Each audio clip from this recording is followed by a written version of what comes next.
$1 got me a space station and the trust of its mysterious alien crew. Unexpected inheritance. Marcus Vale stared at the flickering hologram of playing cards, his last credit burning a hole in his digital wallet. The smoky cantina on Titan station buzzed with the usual mix of miners, smugglers, and gamblers, all trying to forget their troubles in cheap synthetic alcohol and cheaper thrills. His data analyst job had evaporated 3 weeks ago when the mining consortium decided algorithms could do his work for half the cost. "Final bet, gentlemen," wheezed Grax, a four-armed Zentaurian whose luck at cards was as legendary as his body, odor. The alien's compound eyes glittered with malicious glee as he studied his hand. Marcus pushed his last credit into the pot, joining a collection of chips that represented more money than he'd seen in months. His cards were terrible, a pair of threes in a game where full houses were common, but desperation made fools of better men. "I'm out," muttered the Martian trader, folding with disgust. The pot grew as other players added their stakes, until only Marcus and Grax remained. The Zentaurian's grin revealed rows of needle-sharp teeth as he pushed forward a data chip. "Too rich for your blood, human?" Grax cackled. "This here's the deed to a genuine orbital habitat. Class B station, all legal and proper. Won it off a government clerk who owed me for personal services." Marcus squinted at the chip's holographic display. The station looked like something out of a nightmare, a twisted mass of metal and shadows orbiting a dead moon. But it was property, and property meant possibility. "I call," Marcus said, surprising himself. Grax's forearm spread his cards with theatrical flair. A royal flush, impossible to beat. The alien's laughter filled the cantina as he reached for the pot. Marcus laid down his cards quietly. 4 threes and a joker.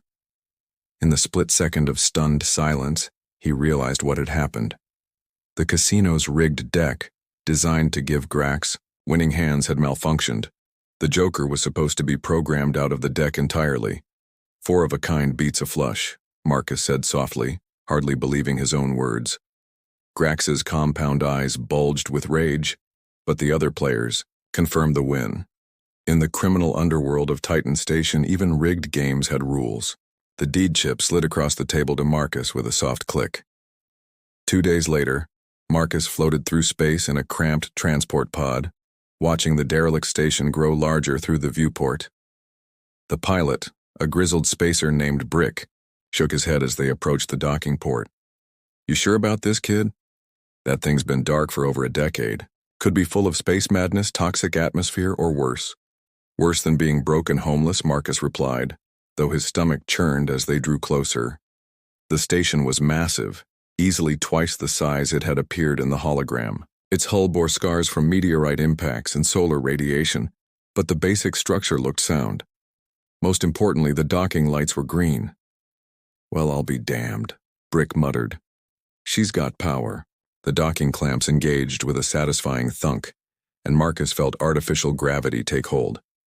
He gathered his single duffel bag, containing everything he owned, and stepped through the airlock, expecting darkness and decay. Instead, he found himself in a pristine corridor lined with softly glowing panels. The air was fresh, carrying a subtle scent of ozone and something floral he couldn't identify. Bioluminescent strips along the ceiling pulsed gently, creating an almost living ambiance. "Okay," Marcus whispered, his voice echoing slightly. "Either this place has the galaxy's best automated maintenance system or—" A door at the corridor's end slid open with a whispered hiss. A figure emerged from the blue-lit chamber beyond, and Marcus's breath caught in his throat. She was humanoid, but clearly not human.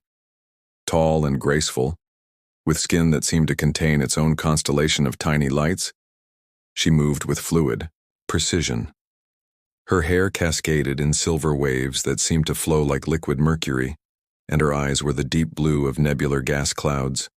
She wore a form-fitting uniform that shifted color from deep purple to starlight silver as she moved. "Welcome home, Commander," she said, her voice carrying harmonics that made his bones resonate. "I am Zara Nightwind, prime operator of Nebula's Rest. We have been waiting." Marcus dropped his bag. Waiting for what, exactly? For you to claim your inheritance, of course. Zara's smile was radiant, transforming her alien features into something achingly beautiful. The station's quantum consciousness has been dormant, waiting for the true heir to arrive. There's been a mistake, Marcus said quickly. I won this place in a card game. I'm nobody special, just an unemployed data analyst from the Rim colonies. Zara tilted her head, studying him with eyes that seemed to look into his soul. The ancients who built this station embedded it with consciousness recognition protocols. It would not have awakened for anyone unworthy. She gestured to the glowing panels around them. As you can see, Nebula's rest has indeed awakened. Before Marcus could protest further, the sound of running footsteps echoed through the corridor. A young woman bounded around the corner, her purple hair streaked with neon highlights that matched the cybernetic arm grafted to her left shoulder. She wore a mechanic's jumpsuit covered in tool pouches and grease stains. Is it true? She gasped, skidding to a halt. Has the commander really returned? Jinx Starweaver, Zara said formally. Meet Commander Marcus Vale. Jinx's eyes, one natural brown, one cybernetic gold, went wide with wonder. By the 7 sons, you're younger than I expected. She circled him like a curious cat, her mechanical fingers clicking softly. The legends said you'd be some grizzled space warrior with scars and a laser sword. Legends? Marcus's voice cracked slightly. Oh yes, came a new voice from behind him. Marcus spun to see another woman approaching, this one clearly a warrior. She was built like a prize fighter, with short-cropped dark hair and intricate tattoos that glowed with their own inner light. Her uniform was more militaristic than the others, complete with what looked like weapon harnesses. The chronicles of the Eternal Watch speak of the one who would awaken the sleeping station in the time of greatest need. Vera Moonstone, Zara provided, our chief of security. Vera's glowing tattoos pulsed as she studied Marcus with obvious skepticism. He doesn't look like much.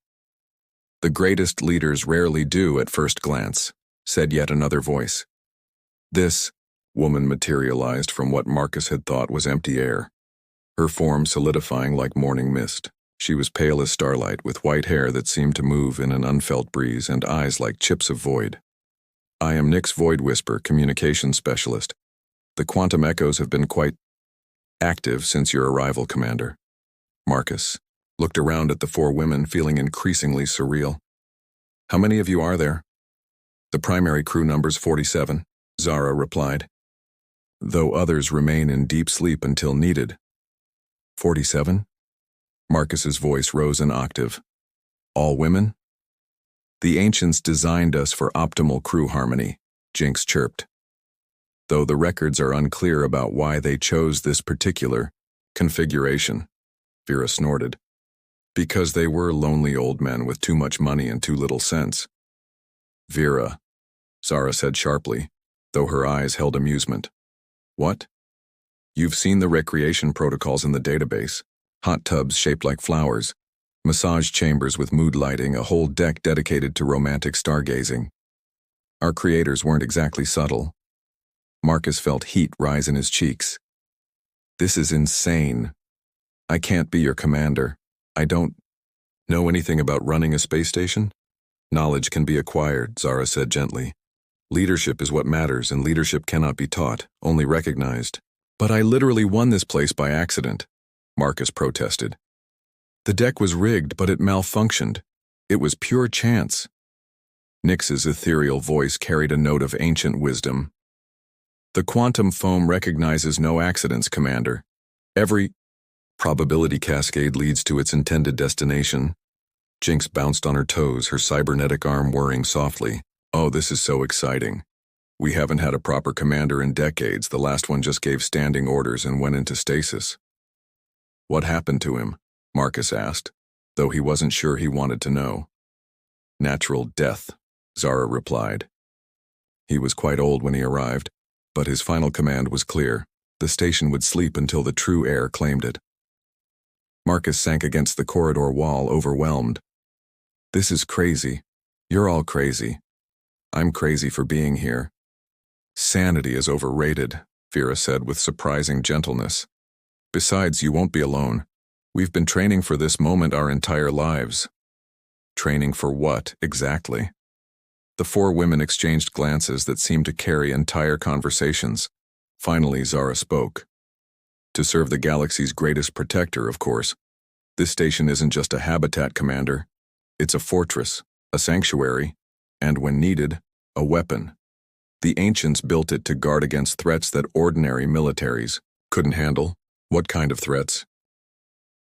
Nyx's form flickered slightly. The kind that are stirring again after centuries of slumber. The quantum winds carry whispers of ancient hungers awakening, of dark fleets massing beyond the galactic rim. Marcus stared at them, searching for any sign that this was an elaborate joke. He found none. These women, these incredible, impossible women, were completely serious. I need to think, he said finally. Of course, Commander, Zara said. Jinx will show you to your quarters. Rest, explore, acclimate yourself. When you're ready, we'll begin your orientation. As they walked deeper into the station, Marcus caught glimpses of wonders that defied explanation. Gardens where flowers sang in harmonious chimes, workshops where tools seemed to work by themselves, and viewing chambers where the stars looked close enough to touch. Commander? Jinx said softly as they reached an ornate door marked with symbols he couldn't read. Yeah? For what it's worth, I think the universe knew what it was doing when it brought you here. Marcus watched her skip away, her purple hair bouncing with each step. He palmed the door open and stepped into quarters that were larger and more luxurious than any place he'd ever lived. Through the massive viewport, stars wheeled in their ancient dance, and somewhere among them, he sensed, waited the challenges that would define not just his future but the fate of worlds he'd never seen. One credit, he thought, shaking his head in amazement. One credit had bought him a destiny he never asked for, and a crew he was already beginning to care about more than he dared admit. The station hummed around him like a living thing, and Marcus Vale began to suspect that sometimes the best adventures began with the worst luck. The test of leadership. Marcus had been aboard Nebula's Rest for exactly 72 hours when the alarms began screaming. He jolted awake in his luxurious quarters, the soft bioluminescent walls now pulsing an urgent crimson. Through his viewport, the stars seemed different, closer, more menacing. The station's gentle hum had become a low, thrumming, battle-ready growl. Commander to the bridge, immediately. Zara's voice echoed through the station's communication system, her usual melodic tone sharp with urgency. Marcus stumbled out of bed, still wearing the simple gray jumpsuit Jinx had provided him. 3 days of orientation had taught him the basics, how to navigate the station's sprawling corridors, which food wouldn't try to eat him back, and that the crew's devotion to him was absolutely unwavering. What he hadn't learned was how to actually command anything. The corridors buzzed with activity as he ran toward the bridge. Crew members he'd barely met rushed past carrying equipment that hummed with dangerous energy. Their alien features were tense with anticipation, but their eyes held something Marcus found both comforting and terrifying: complete faith in him. Status report, Marcus called as he burst onto the command bridge, hoping he sounded more confident than he felt. Zara turned from the central command console, her silver hair flowing like liquid starlight despite the chaos around them. 3 ships approaching from the asteroid field, Commander. Military configuration, heavy weapons, no identification transponders. Pirates. Vera Moonstone growled from her tactical station. The security chief's glowing tattoos pulsed angry red as her fingers danced across weapon controls. Probably heard about our awakening through the criminal networks. They think we're defenseless. Marcus studied the holographic display that materialized before him. 3 sleek, predatory vessels emerged from the shadow of a massive asteroid, their hulls scarred from countless battles. They moved with the coordinated precision of a pack hunting wounded prey. How long until they reach us? He asked. 17 minutes, Nyx's void whisper reported, her ethereal form flickering with concentration as she monitored communication channels.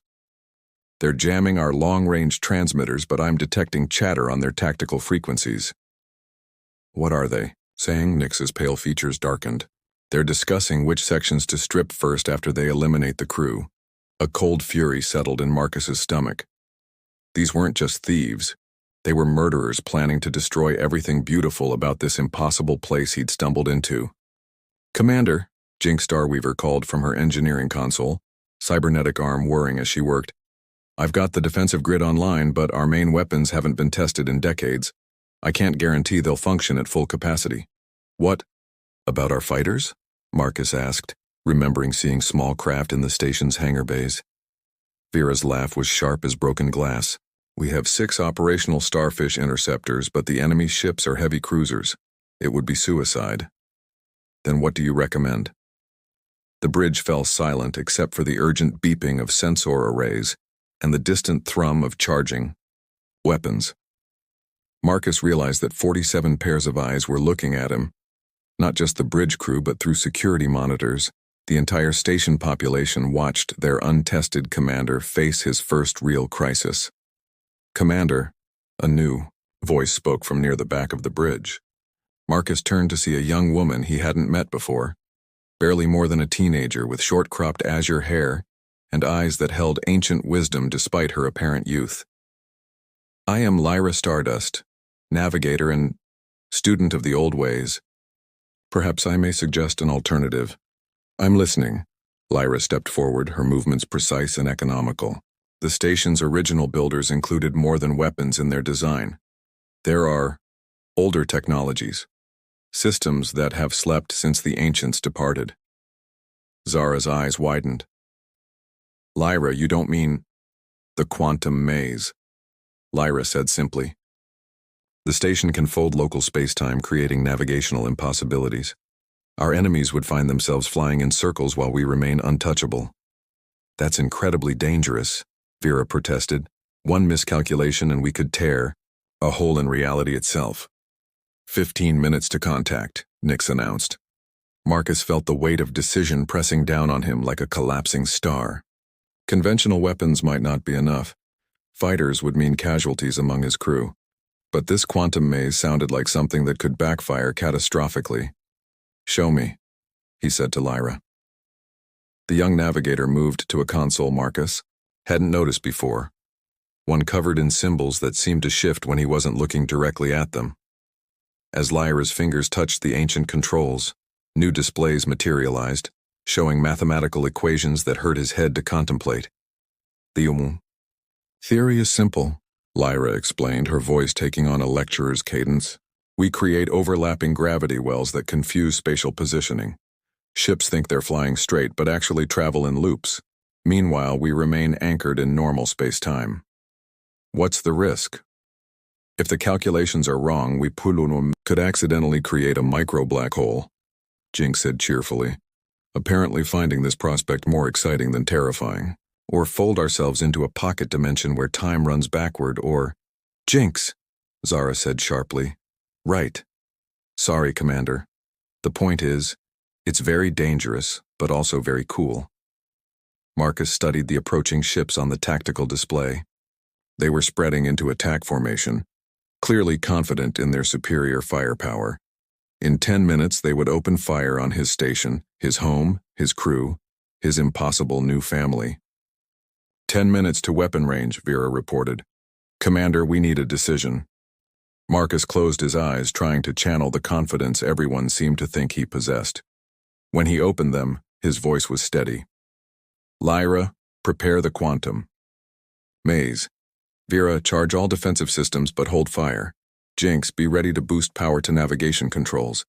Nix, try to open a communication channel to the lead ship." "You want to talk to them?" Vera asked, incredulous. "I want to give them a chance to leave." Marcus's smile was grim. "And I want them close enough that when Lyra activates the maze, they can't escape." The next few minutes passed in tense preparation. Lyra worked at her ancient console, muttering calculations under her breath while equations flowed across holographic displays. Vera armed every weapon system the station possessed. Jinx rerouted power from non-essential systems, her cybernetic arm moving in perfect synchronization with her organic hand. "Channel open," Nix announced. "The lead ship is responding."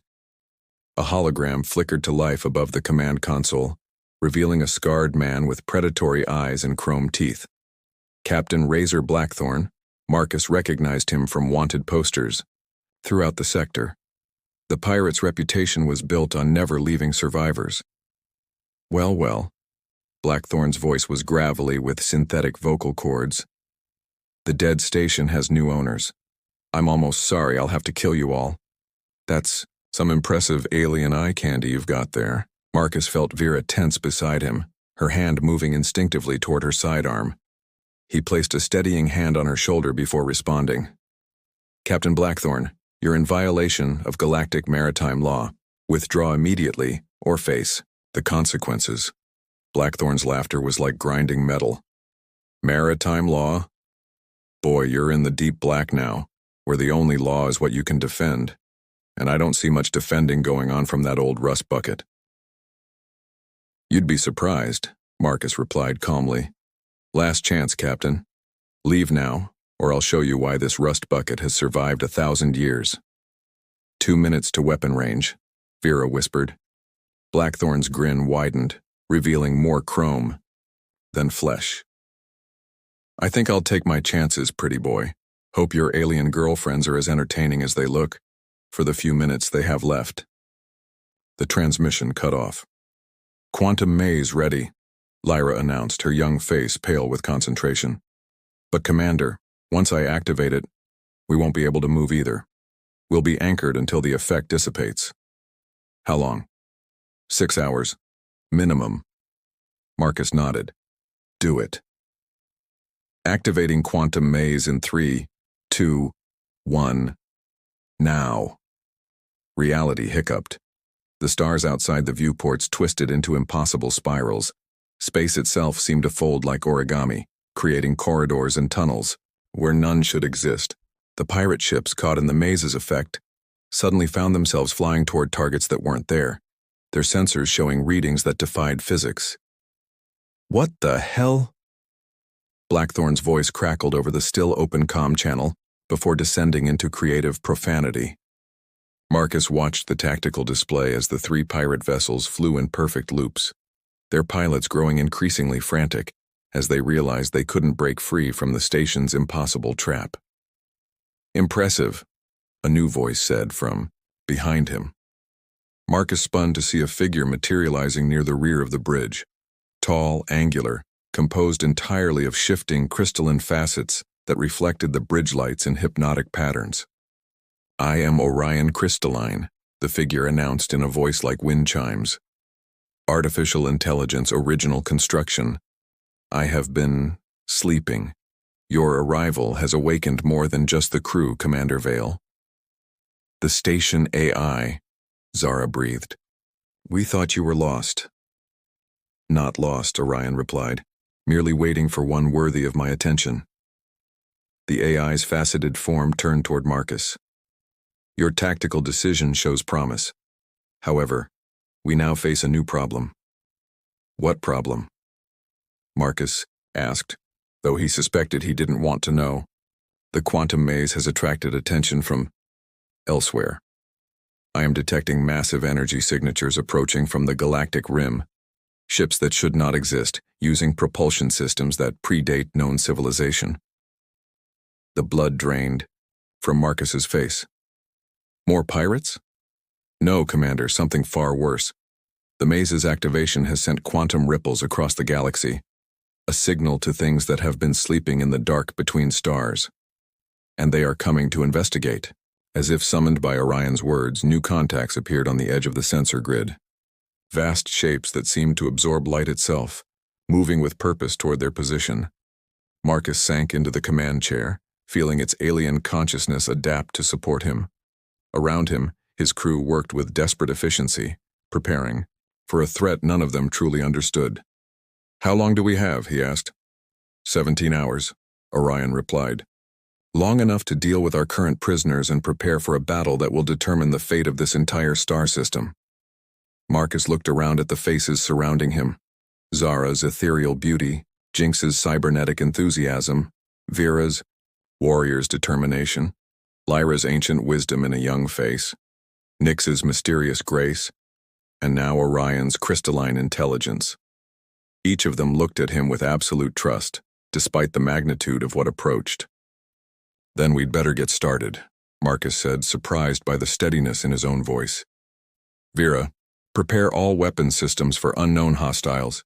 Jinx, I want full power to shields and engines the moment the maze dissipates. Lyra, start calculating. Escape routes in case we need to run. Nyx, send a message to any friendly forces in the sector. They need to know what's coming." "And the pirates?" Vera asked. Marcus studied the tactical display where Blackthorn's ships continued their futile attempts to escape the folded space around them. "They're about to learn that there are worse things in the galaxy than getting robbed," he said grimly. "When the real enemy arrives, we're all going to need every ship we can get." The crew erupted into activity, and Marcus realized that somewhere, in the chaos of the last hour, he had stopped thinking of himself as an accidental commander. These people, these extraordinary beings, had chosen to follow him, and he would not let them down. The stars continued their impossible dance outside the viewports, and in the distance, ancient shadows stirred with hunger that had waited eons to be satisfied. Marcus Vale had wanted a simple life fixing broken equipment. Instead, he had inherited a war that would reshape the galaxy. And despite everything, he found himself looking forward to the challenge.